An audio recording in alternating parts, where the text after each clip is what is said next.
Nosso convidado hoje já vendeu 5,5 bilhões de reais em imóveis, 12.110 apartamentos, unidades, casas, nos últimos 18 anos de atuação no mercado imobiliário. Marcos Murat é sócio e CEO da Lopes Espírito Santo, a maior imobiliária do estado e do Brasil. Marcos, obrigado pela presença. Ricardo, obrigado pelo convite. É uma satisfação estar aqui falando do nosso mercado imobiliário. Nosso assunto, é claro, é o mercado imobiliário de Vitória, em específico. A gente tem visto o Espírito Santo avançar em várias frentes. O PIB está crescendo, a indústria está crescendo, o agronegócio está crescendo muito, o café está crescendo, marcando preço, produtividade. Isso tem um reflexo positivo no mercado imobiliário do estado como um todo e de Vitória em específico. Nos últimos anos, a gente acompanhou um crescimento exponencial de Vitória como uma capital imobiliária, a ponto de Vitória chegar a ser a capital mais valorizada do Brasil, né? Para não dizer mais cara, que vocês não gostam. Mais valorizada do Brasil, ou seja, com preço de metro quadrado entre as capitais mais alto. Isso tem algumas razões, né? Eu queria que você explicasse pra gente quais são essas razões e explicasse esse número de Vitória como a capital mais cara do Brasil. Primeiro que esse título, né, da capital mais cara do Brasil, ele carrega algumas injustiças, vamos dizer assim. Correto. Porque Vitória tem uma área física limitada e quando você compara com outras capitais, Rio, São Paulo, você, por exemplo, em Vitória, não tem desenvolvimento de produtos econômicos, de Minha Casa, Sim. Minha Vida. Então, na média, esse é um índice médio, né? Eu digo sempre que a gente tem que analisar esses índices médios com os parâmetros que eles foram levantados, né? Sim. Então, Vitória não tem segmento econômico, por exemplo. Sim. Você tem Minha Casa Minha Vida em Vitória. E você tem isso em São Paulo, você tem isso no Rio de Janeiro. O certo é que nós ainda estamos longe. O maior metro quadrado que a gente tem aqui ainda está bem afastado do maior metro quadrado que se tem nas grandes capitais de São Paulo e tal. Sim. A gente ainda está operando diria que aí em metade do valor.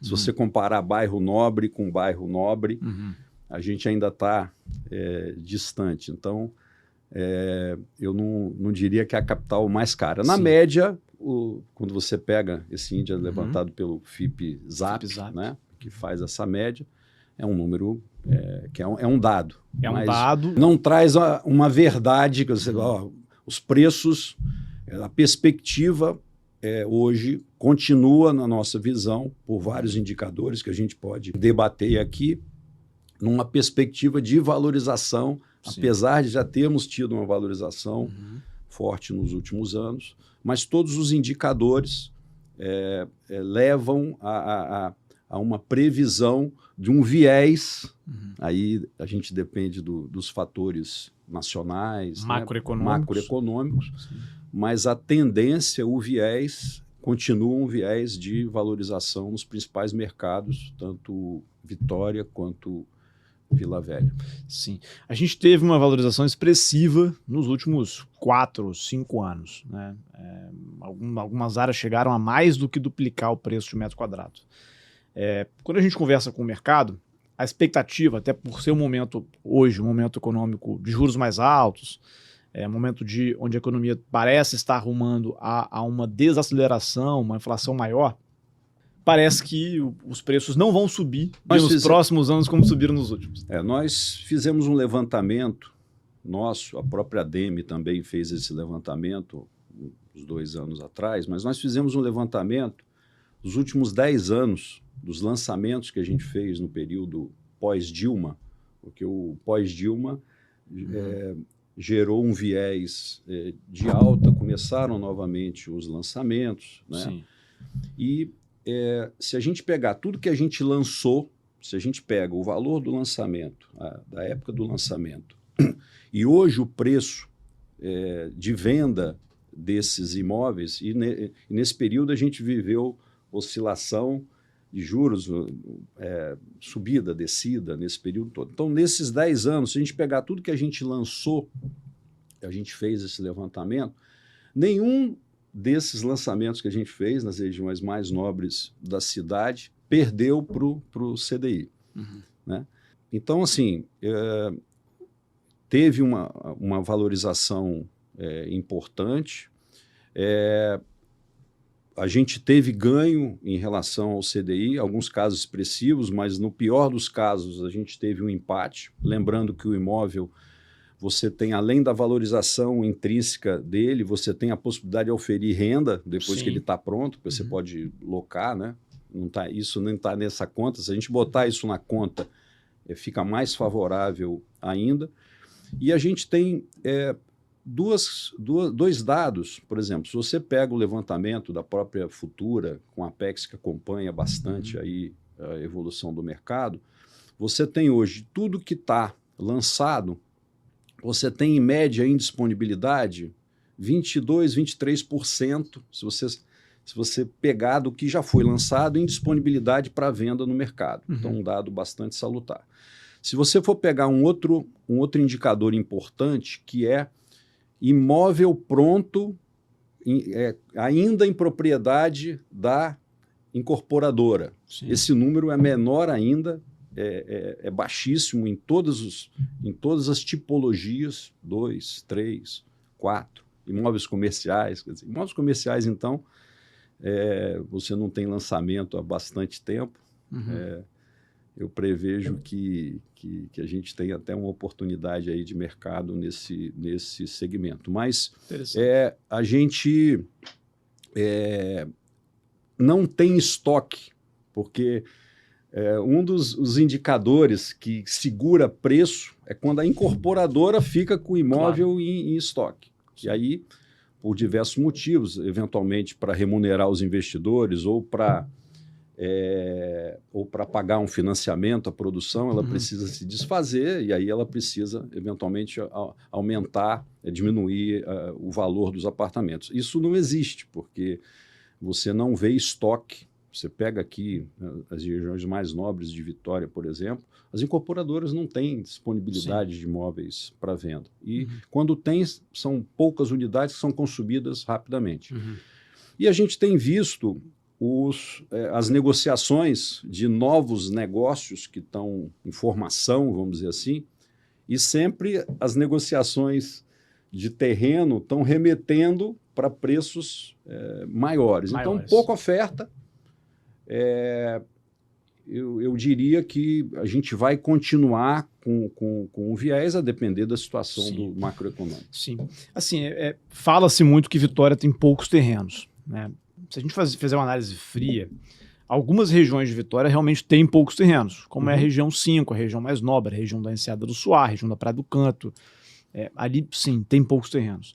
Agora, existem outras regiões da cidade, parte ali de Bento Ferreira, né, por exemplo, que é uma região que ainda não capturou esse preço de valorização imobiliária nessa magnitude. Sim.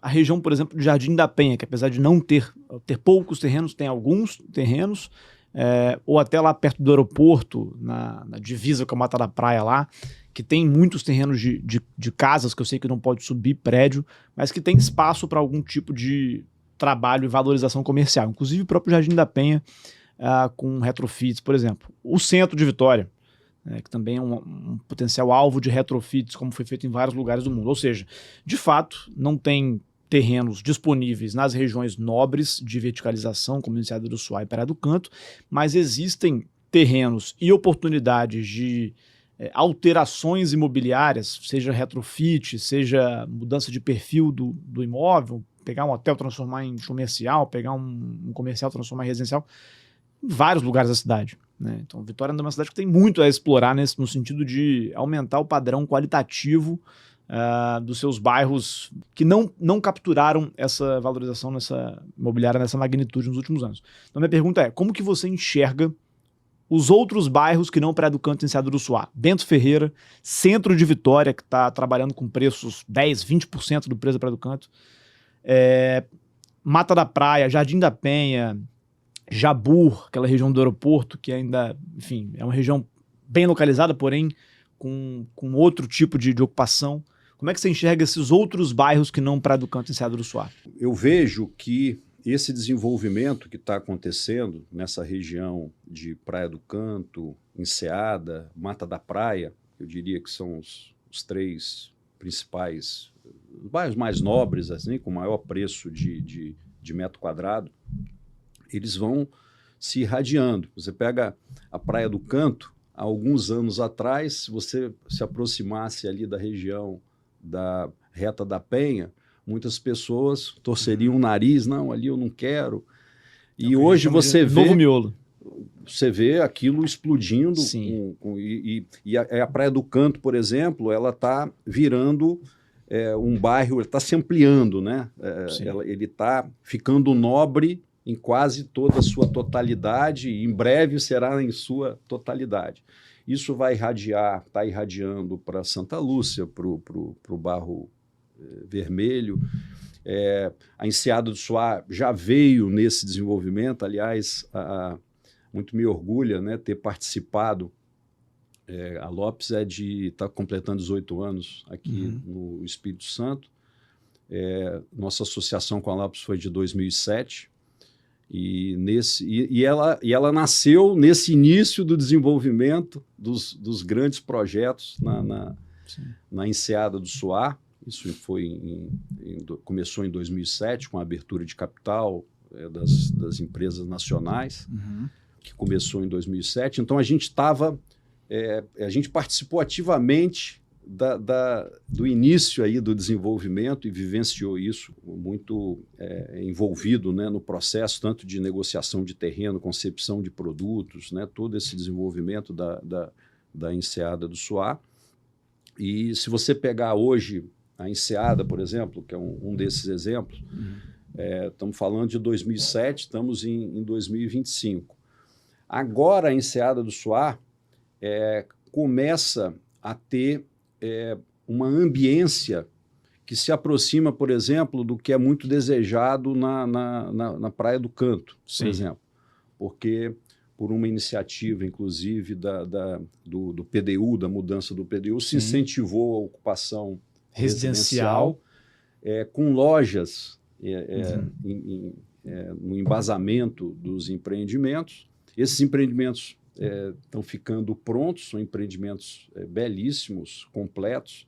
Aliás, a Enseada do Suá foi o local que, pelo tamanho das áreas disponíveis, ele foi planejado para ser uma área para incorporação. Ele propiciou os grandes condomínios verticais, clubes, né? Aliás, quero ressaltar a importância do PDU nesse processo, porque você PDU pega é o plano diretor urbano, urbano. Né, que ele dá basicamente o guidance, a diretriz para as construtoras de até quantos andares elas podem construir. Perfeito.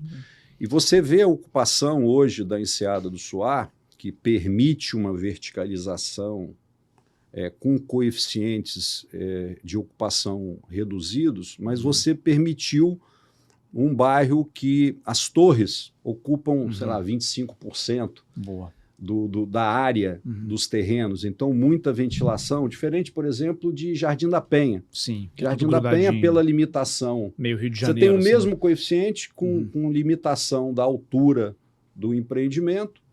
Então, você não consegue viabilizar, eventualmente, áreas de lazer mais generosas, né? Você tem menos qualidade, muitas vezes, qualidade de vida para as pessoas que estão Você falou dessa questão da verticalização na Enseada, né?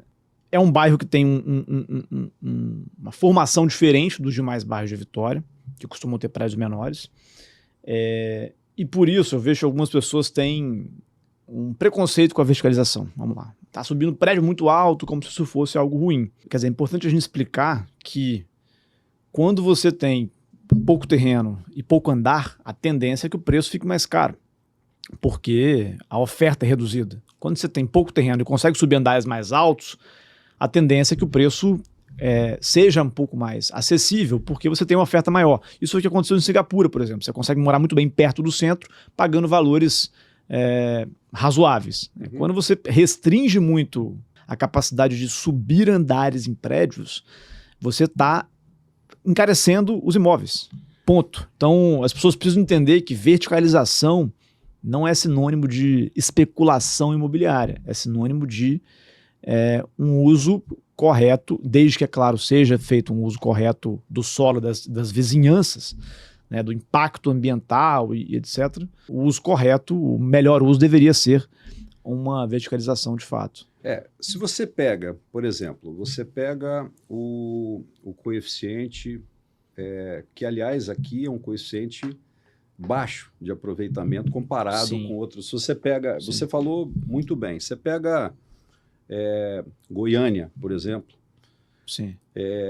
os coeficientes em relação à área do terreno, os múltiplos que você pode fazer em edificação em Goiânia, são 4, 5 vezes acima do que a gente pode fazer aqui. O que você falou é correto. A gente tem, por exemplo, índice na enseada, por exemplo, você pode construir 2,8 vezes a área do terreno. Em Goiânia, você pode construir 8 vezes a área do terreno, 10 vezes a área do terreno. E aqui? 2,8, por exemplo, que é o caso da enseada. Então, nós temos múltiplos bem baixos. Isso encarece os imóveis. Isso encarece os imóveis. Mas a questão da verticalização tem um outro ponto. Então, assim, o índice encarece o imóvel, o índice que a gente tem encarece o imóvel, que você pode construir menos naquela mesma área, mas a verticalização, eu vejo que ela tem um outro aspecto.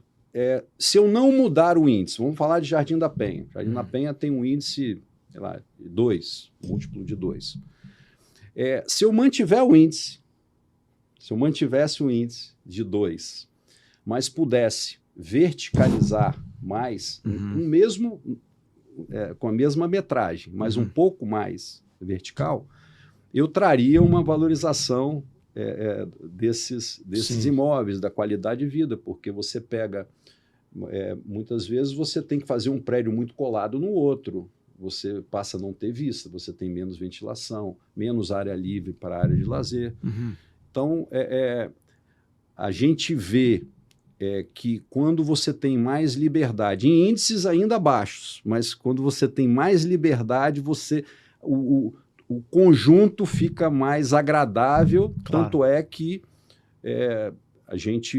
os preços mais altos dentro de uma mesma torre são os apartamentos mais altos. As pessoas têm desejo de morar em posições mais afastadas, com mais visibilidade, com mais liberdade, com visadas mais interessantes.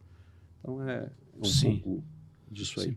Agora, sempre que eu passo ali em Jardim da Penha, eu me pergunto se a gente vai ver algum dia a mudança do perfil do bairro, porque é um bairro super bem localizado, que tem um perfil e padrão construtivo de imóveis mais antigos e de um padrão construtivo, em grande parte, pior.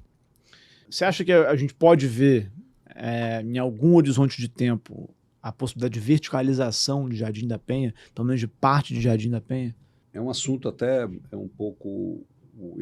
é um desejo, é lógico que se você puder verticalizar, certamente você vai ter imóveis de maior desejo comparativamente a outras áreas, porque, como eu falei, você vai ter mais qualidade de moradia no mesmo local, mais área livre de lazer. Se você pega um prédio baixo, limitado, em Jardim da Penha, com 5 pavimentos, você não tem uma área para fazer uma piscina. A piscina vai ficar do lado no térreo, do lado sem sol, não vai pegar sol.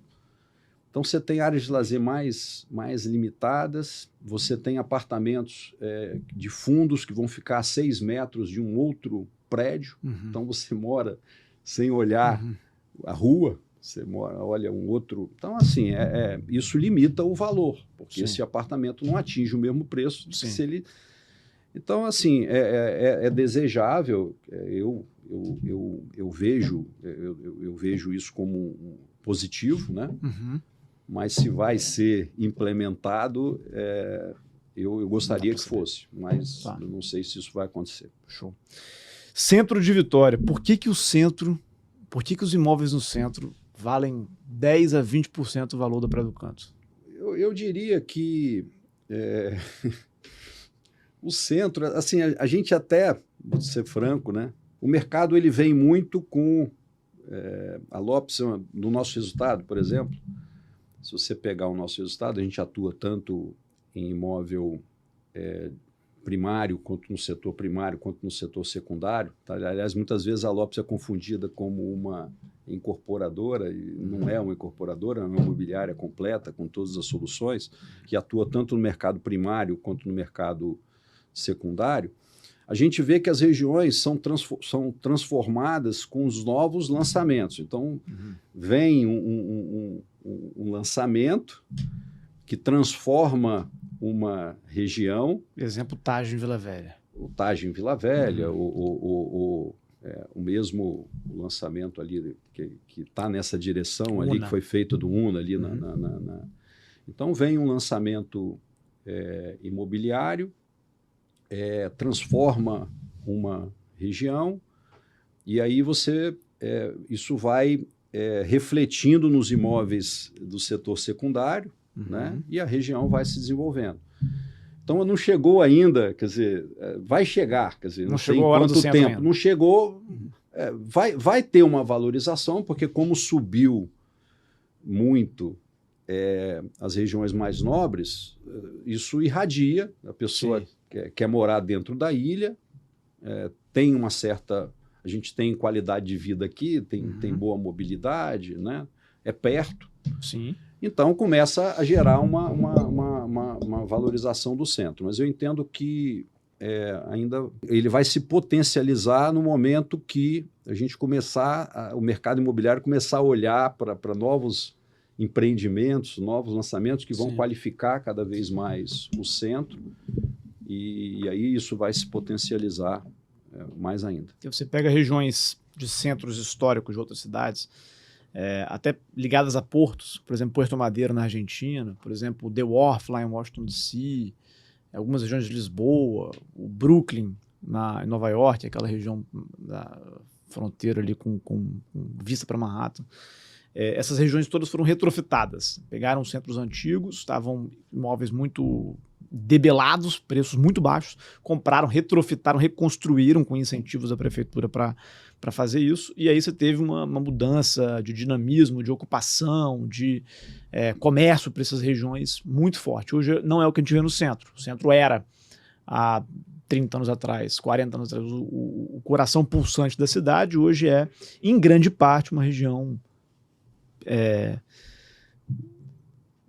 abandonada, vou dizer, para não dizer que é perigosa, né? Mas abandonada. Uma região abandonada que tem pouco fluxo de pessoas à noite, tem muita mendicância, então isso acaba atrapalhando. Foi feito um projeto de revitalização, por exemplo, na Curva da Jurema, que óbvio é uma outra região, né, muito mais valorizada, mas também há 10 anos atrás era uma região abandonada e foi um sucesso absoluto, estrondoso. Hoje tem eu chamo do Trophy Asset de Vitória, o ativo troféu da cidade, é o Reserva Vitória, esse empreendimento que foi feito, tá lindo, padrão construtivo altíssimo, internacional,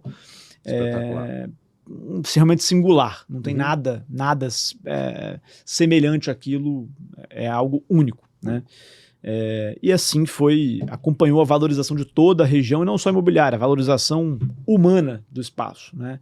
Foi feito novos estacionamentos, novos quiosques, isso melhorou a ocupação da praia, que as pessoas antes tinham medo de ir, policiamento na região. Então, sucesso, Curva da Jurema. Como repetir o que nós fizemos na Curva da Jurema no centro de Vitória? Como você falou, esses projetos todos, que eles tiveram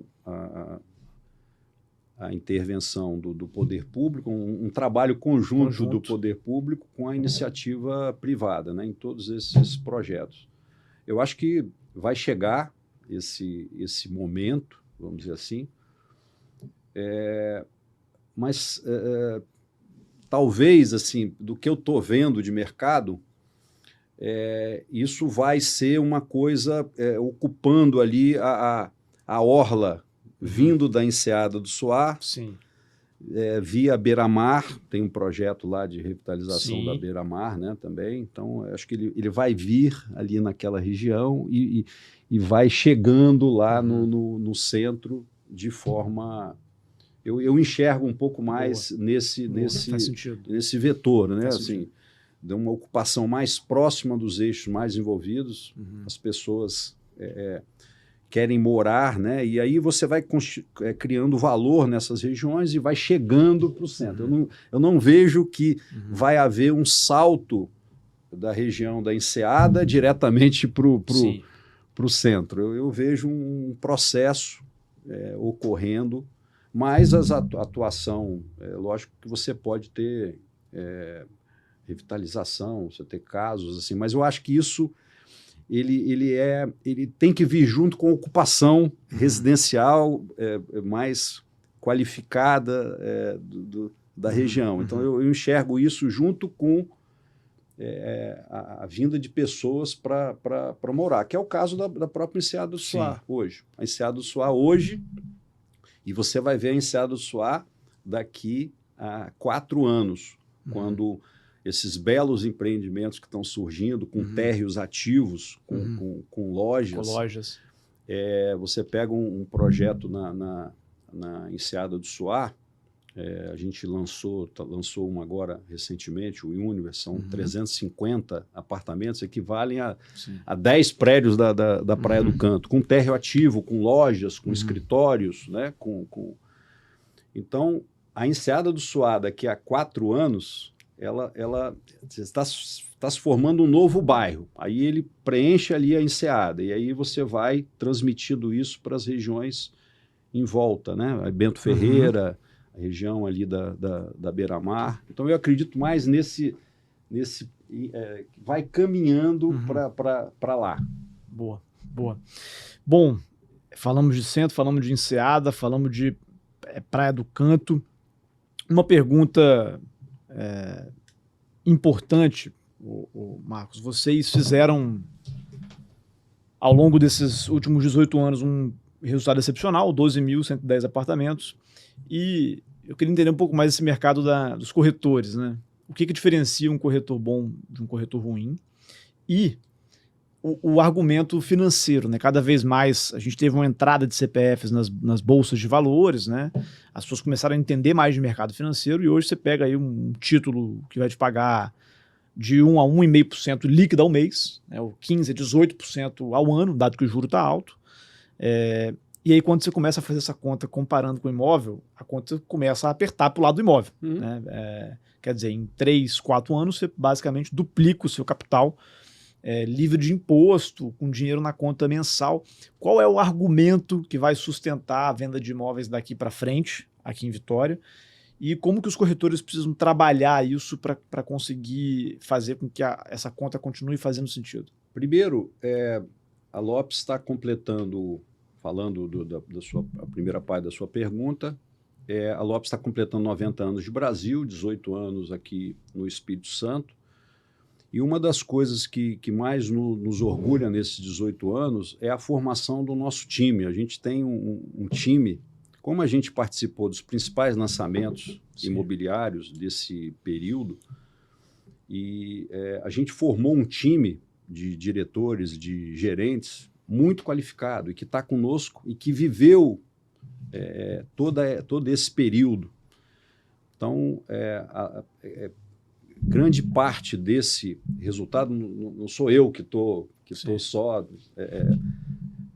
sendo um catalisador disso, é toda uma equipe, né, que está envolvida, de gerentes e diretores, e que nos fez fazer, quando você pega esses números, você vê aí que são 2 vendas por dia, ininterruptamente, em 18 anos, contando sábado, domingo. Então, a gente formou uma equipe muito qualificada, que está com a gente há muitos anos, e trabalha com muita inteligência. Hoje, por exemplo, se você pegar as vendas de 2024 da Lopes, 80% dos clientes que adquiriram imóveis conosco já tinham realizado negócios anteriormente conosco, em algum momento, né? Vamos dizer assim. E essas pessoas, logicamente que agora os clientes pelo menos enxergam que do jeito que está, com 14%, 15%, não é sustentável. Alguma coisa vai ter que ser ajustada nesse processo. Realmente, por sorte, as pessoas, os nossos clientes gostam de possuir imóveis. Cultura do brasileiro, a cultura Sim. de ter, significa sucesso, ele se sente bem-sucedido. Vamos supor que ele tivesse todo o dinheiro no banco, não tivesse nenhuma propriedade, o sentimento da pessoa, a gente percebe isso, as pessoas gostam de ter. E eu vejo que, como a gente trabalha muito no alto padrão, a gente trabalha muito com imóveis que são únicos, imóveis que não são, muitas vezes, replicáveis. Então, a pessoa percebe que ela precisa se posicionar, com tudo isso que eu falei, pouca oferta, ela vê que as negociações estão cada vez mais difíceis. Hoje, um terreno na Praia do Canto, você já starta com uma permuta acima de 40% dentro da Praia do Canto, entendeu? Então, a pessoa, ela entende isso e se posiciona, ela não depende muito de financiamento. E isso a gente tem continuado tendo um bom desempenho. Estamos começando o ano de 2025 já acima do ano passado.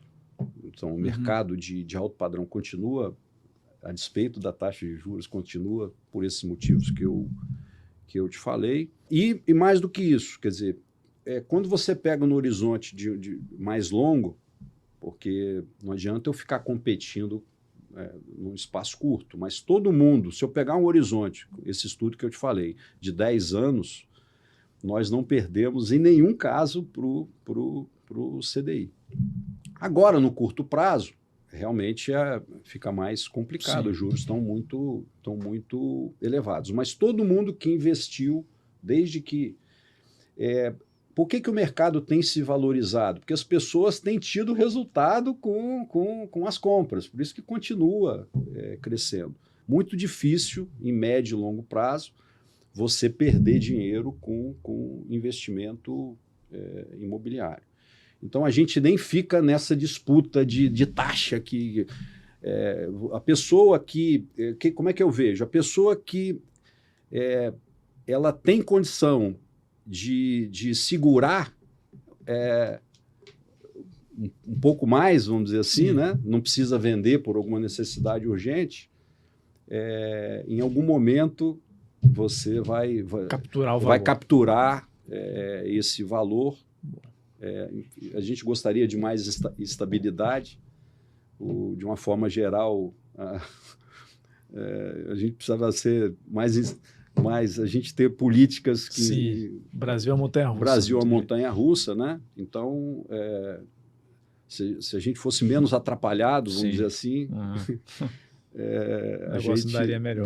Nós estaríamos explodindo. Se a gente está bem, imagina do jeito que está, com juros de 14%, 15%, estamos operando acima do ano passado já. Entendeu? Então, assim, se a gente tivesse condições, se os juros voltassem aí para um dígito, não precisa ser, bota ali 8%, 9%, a gente ia simplesmente voar. Então, se for feito o dever de casa, e eu acho que vai ter que ser feito, porque como é que você sustenta 15%, 14%, 15% de taxa de juros? Mas o mercado enxerga isso, assim, as pessoas continuam enxergando que isso já estão ressabiados com os vários ciclos que o Brasil vive ao longo do tempo. Então, a gente continua otimista, a gente tem que ser otimista no Brasil. Né? Me fala da Lopes, desse resultado de 5,5 bilhões de reais vendidos nos últimos 18 anos. Qual que foi a fórmula do sucesso aí? Pois só no Espírito Santo. Só no Espírito Santo. Isso é aquela conta que eu te falei, de 2 imóveis por dia, mais de 12 mil apartamentos. Ricardo, eu vejo que a Lopes surgiu em 2007. A Lopes é uma empresa de capital aberto. Os IPOs dos grandes players da construção civil começaram em 2006. Logo em seguida, a Lopes, em 2007, fez o seu IPO e procurou se expandir. E aí nós nos associamos, ela comprou a nossa operação, que já era uma operação líder aqui no estado, então, mas em menor tamanho. O mercado, ela veio com a chegada dos grandes players aqui em Vitória. A gente está muito próximo dos grandes centros, né? Tem muita... Que, aliás, foi algo que não deu muito certo, né? Essas construtoras grandes aqui. Cirela e... Isso eu ia explicar um pouco isso. Elas vieram, teve um efeito positivo, porque as locais se mexeram, e eu posso falar para você hoje que a gente tem uma estrutura aqui, players aqui que estão em nível... nossos empreendimentos hoje não deixam nada a desejar a qualquer empreendimento no Brasil e em vários locais do mundo. Tá certo? De algumas construtoras, com certeza é verdade. Com certeza. Então, um pouco disso também, dessa valorização, a qualidade, né, que está se empregando em linha com o que está acontecendo em outras partes do Brasil. Então, é a chegada das grandes empresas, o mercado, a gente vê que a construção civil é um negócio que precisa ter o olho do dono. Sim. Né? É difícil, eu acho que as grandes empresas performaram bem, mas acabaram que não entregaram por gigantismo, por um crescimento muito acelerado, não entregaram, mas isso teve um efeito positivo, porque desenvolveu todo o ambiente, né?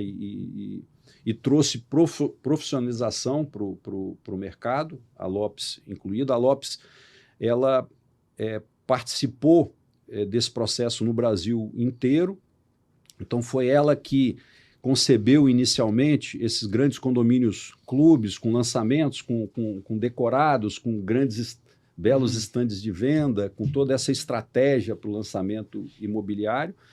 E isso veio para o Espírito Santo a partir de 2007, e a gente, como participou dos principais lançamentos, conseguiu montar uma equipe muito forte, tanto no mercado primário quanto no mercado secundário, porque a pessoa que compra um imóvel no lançamento, ela precisa vender eventualmente um imóvel que ela já possuía para poder pagar, então você tem que atuar, você tem que prestar o serviço para as duas pontas. Então a gente conseguiu criar essa equipe e toda essa estrutura de lançamento, toda essa inteligência. A gente trabalha muito forte com inteligência de mercado, com dados. Estamos investindo muito forte agora, mais ainda em CRM, né, que é no relacionamento com os clientes. A gente tem uma riqueza de informações que a gente está lidando e querendo lidar cada vez melhor com isso.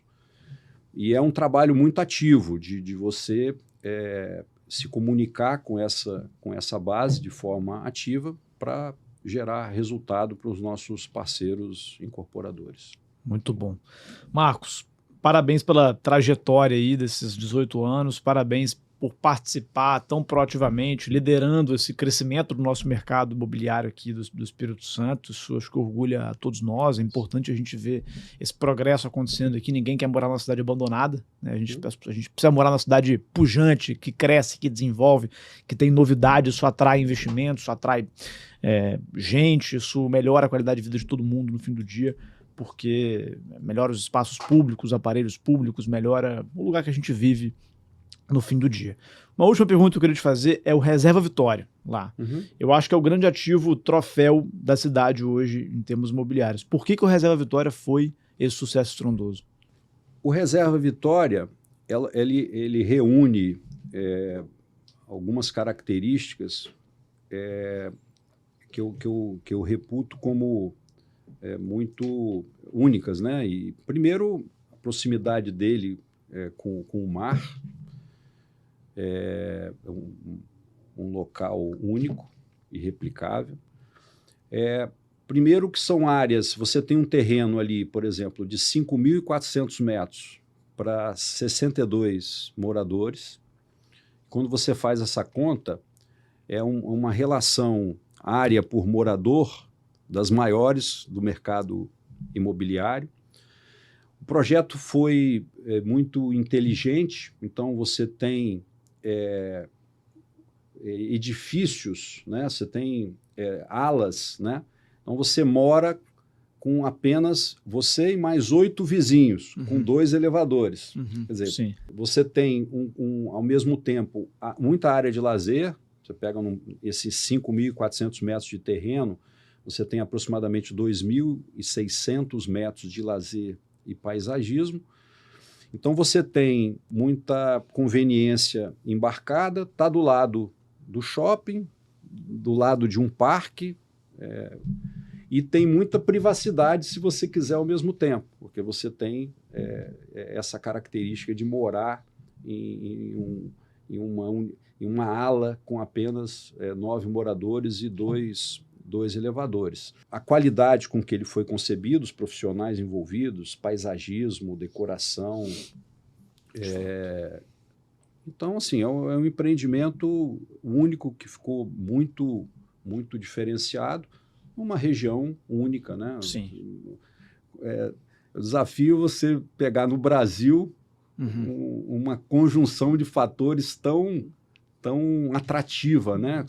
Mar, natureza exuberante, um parque, segurança, porque ali, inclusive, foi constituída uma associação daquele desenvolvimento com o shopping para prover segurança, para manter o parque, manter o entorno preservado, e o próprio shopping, com toda a sua conveniência ali. Então, assim, vamos dizer, é uma conjunção de fatores quase que única no Brasil, né? Daí o sucesso do empreendimento. Marcos, obrigado, parabéns mais uma vez. Valeu. Obrigado, Ricardo.